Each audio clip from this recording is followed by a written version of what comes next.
Bom, em verdade, voltamos, mas voltamos no formato phygital, porque nós temos aqui cadastradas perto de 1.800 pessoas participando fisicamente, temos aproximadamente 6.000 pessoas conectadas virtualmente, de forma individual ou em spots, que são áreas onde empresas, entidades, associações estão acompanhando o evento e debatendo e discutindo o que está sendo apresentado aqui.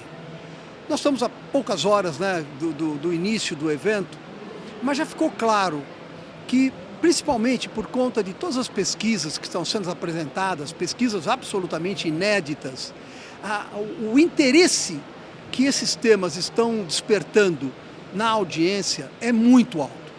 E não podia ser diferente, né? Porque depois de 2 anos de pandemia, há um sentimento coletivo de que as coisas mudaram, mas ninguém sabe exatamente como mudou.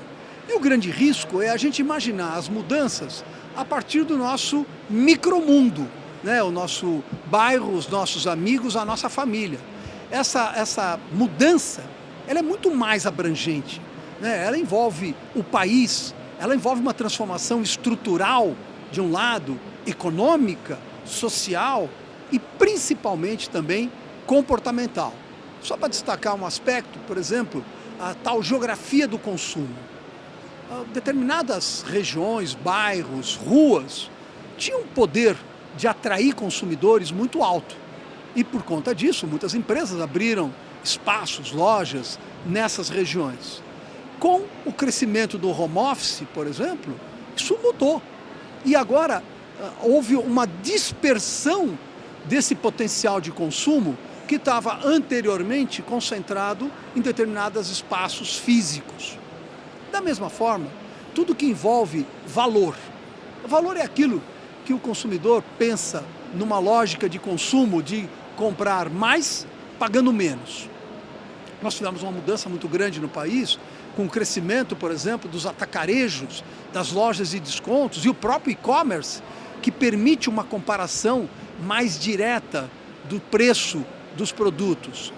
Esses 2 elementos, e muitos mais, o que nós estamos discutindo aqui no evento, mostram que nós precisamos, para usar uma expressão, resetar, revisar a nossa visão do mundo, a nossa visão dos nossos negócios e a nossa visão das nossas relações com a sociedade, mas também e principalmente com os nossos funcionários e colaboradores. Porque nós estamos falando muito do novo consumidor, o consumidor emergente, coisas desse tipo, mas nós não podemos esquecer que nas horas não vagas, esse consumidor é o nosso funcionário, é o nosso colaborador. E ele traz para a empresa as mesmas mudanças de comportamento, de expectativas, e as empresas precisam estar preparadas para ir ao encontro daquilo que esse pessoal está demandando. E, principalmente, a liderança dessas empresas tem que repensar o seu modelo de liderar, tem que repensar a integração das lideranças. A ideia, né, de um líder único, onisciente, onipresente, que tudo sabe, que tudo organiza, que tudo comanda, tem que ser transformada num processo onde, ao invés de um líder único, você tem uma liderança somando competências para poder fazer frente aos desafios de um cenário em tão grande transformação. Você mencionou o novo consumidor e até o tema principal desse ano é o Admirável Mundo Novo de Novo. Eu queria que você, se você pudesse explicar um pouco desse conceito para a gente. Bom, essa ideia do Admirável Mundo Novo de Novo tem muito a ver com a forma como você encara os desafios, tá certo? Tem gente que pode achar o mundo cada vez mais complicado, cada vez mais complexo, cada vez mais difícil, cada vez mais competitivo, cada vez mais difícil de sobreviver nele. De outro lado, você pode ter uma atitude de olhar esse mundo em transformação e pensar essa volatilidade toda, quantas oportunidades não cria, quanto conhecimento novo não gera, quantos desafios, sim, não nos estimula a desenvolver novas competências, novas habilidades para sobrevivermos e nos desenvolvermos nesse admirável mundo novo. Então, a proposta do evento foi exatamente trazer essa reflexão. Ao invés de olharmos o copo meio vazio, olharmos o copo meio cheio, o admirável mundo novo de novo. Eu sei que é sempre às vezes meio difícil falar de futuro, mas eu queria também te perguntar um pouco o que você tem visto meio de tendências por aí, seja no comportamento do consumidor, seja em tecnologia, o que você tem visto no futuro. Bom, acho que tem algumas coisas que fazem parte do quadro mais geral, né?